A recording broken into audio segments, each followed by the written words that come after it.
3 creepy true school lockdown stories. Welcome to this spine-tingling video where we bring you 3 bone-chilling stories of school lockdown horror. These are real-life accounts of students who experienced the unimaginable, being trapped in their classrooms while an intruder roamed the halls with malicious intent. From the sound of gunshots echoing through the corridors to the panic and fear that gripped their hearts, these students survived an ordeal that no child should ever have to endure. As you listen to their tales, you'll feel your heart racing and your palms sweating as you imagine yourself in their shoes. So buckle up and get ready for a roller coaster of emotions as we bring you these harrowing stories of survival. Starting off with the number 1 story, that is of Anthony Borges from Douglas High School. Anthony had always been a star on the soccer field. From the moment he first kicked the ball, he knew that he was destined for greatness. His skills and talent were unmatched, and he spent countless hours honing his craft, perfecting his moves, and dreaming of one day playing for his favorite team. So when the FSPS call came, offering him the chance to join their academy, he could hardly contain his excitement. It was like all of his dreams were finally coming true, and he could already picture himself running out onto the field in front of thousands of cheering fans. But fate had other plans in store for Anthony. Plans that would test his courage and resilience in ways he never could have imagined. On the day of the shooting, Anthony had just arrived on campus, his heart pounding with excitement at the prospect of training with some of the best coaches in the business. But as he walked through the halls, he heard a sound that made his blood run cold. The sound of gunshots echoing through the corridors. For a moment, he froze in fear, unsure of what to do next.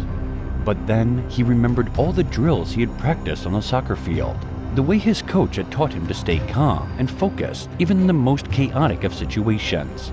And so he sprang into action. Moving quickly, he tried to make his way to safety, his heart pounding with each step. But as he rounded a corner, he came face to face with the shooter himself, Nicholas Cruz, his eyes wild with rage. Instinctively, Anthony tried to run, but it was too late. The bullets hit him before he even knew what was happening, tearing through his flesh and leaving him writhing in pain on the ground. Anthony, who despite being severely injured, refused to give up on his dreams. After being wounded, Anthony found a fierce determination to fight back against the darkness and used the skills he learned on the soccer field to drag himself to safety. Even in the hospital, he was already planning his comeback and was determined to show the world what he was made of. For Anthony, soccer was more than just a game. It was a symbol of strength, resilience, and an unwavering determination to never give up. Number 2. Scott Hayes' horror story. Scott Hayes had always known guns. His father was a cop, and they would often go shooting at the range. He was also a member of the Santa Fe High School soccer team and enjoyed playing video games. Guns were just a part of his life, something that he never saw as a threat.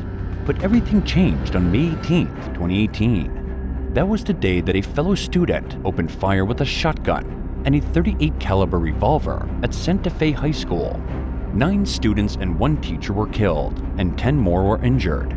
The shooter, Dimitrios Pagortzits, was just 17 years old. Scott was in biology class when the fire alarm went off. It was something that happened once a month, so at first, he thought it was just a drill. But as he walked downstairs with his classmates, he noticed that there were no fire trucks coming. It was just police cars. Then he saw a truck pull up with 4 students inside. One of the girls was crying, and a teacher took off his shirt to give it to her. She had been shot in the leg. Panic set in as the students realized that someone had brought a gun into their school. Scott's father had been in the hospital, getting treatment for his brain cancer. He texted Scott's stepmom to let her know that something was happening at the school, but he was okay. It was only a few minutes later that Scott's mother called him. She had found out about the shooting and was trying to get in touch with him. Scott's father immediately left the hospital and drove to the school to pick him up. As they drove away from the school, they saw the chaos that had erupted. Police cars were everywhere, and students and teachers were running in all directions. Scott saw a life flight helicopter fly over, something he had never seen before. It was so close that he could read the name of the nearby hospital on the bottom. Scott and his father listened to the radio as they drove home. They heard the names of the victims being announced, one by one. Scott recognized some of them, including a girl who had been in his class. He couldn't believe that they were gone. The days that followed were a blur. Scott attended funerals and memorials for his classmates and tried to come to terms with what had happened. He struggled with the fact that someone he had gone to school with had done something so terrible.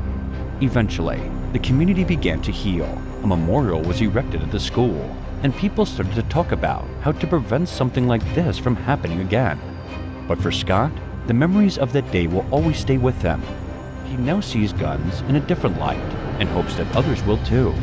He never wants to experience anything like that again. Now, number 3. Jordan Gomes was a first grader at Sandy Hook Elementary School on the tragic day. He was just 6 years old when he witnessed the horror of his classmates and teachers being shot and killed before his very eyes. Jordan was lucky to survive, but the trauma he experienced that day would stay with him for the rest of his life.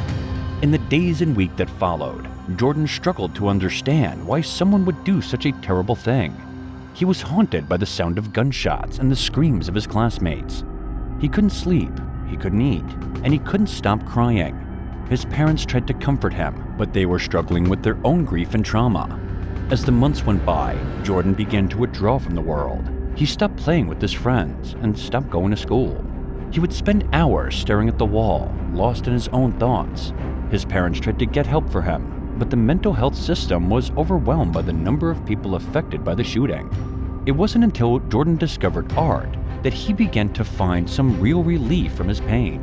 He started drawing pictures of his classmates and teachers, capturing their smiles and personalities on paper. He drew pictures of the school, of the playground, of the hallways. Through his art, Jordan was able to process the trauma he had experienced and to remember the good times he had shared with his friends. As he grew older, Jordan became more vocal about his experiences. He started speaking publicly about the shooting, sharing his story with others who had been affected by gun violence. He became an advocate for stricter gun control laws, arguing that no child should have to go through what he did. Jordan's art also became a way for him to raise awareness about the issue. He started selling prints of his drawings and donating the proceeds to organizations that were working to prevent gun violence. His art was featured in galleries and exhibitions around the country, and he became known as a voice for change. Today, Jordan is a successful artist and activist. He has spoken at the United Nations and has been invited to the White House to meet with lawmakers. He continues to use his art as a way to inspire change, and he has inspired countless others to join the fight against gun violence. While Jordan will never forget the tragedy that occurred at Sandy Hook Elementary School, he has found a way to turn his pain into something positive. He is a reminder that even in the darkest of times, there is always hope. As we come to an end, we hope that these stories will encourage you to stay vigilant and prepared, and above all, never take your safety for granted. Thank you for watching. Don't forget to hit the like button and subscribe to our channel for more haunting content.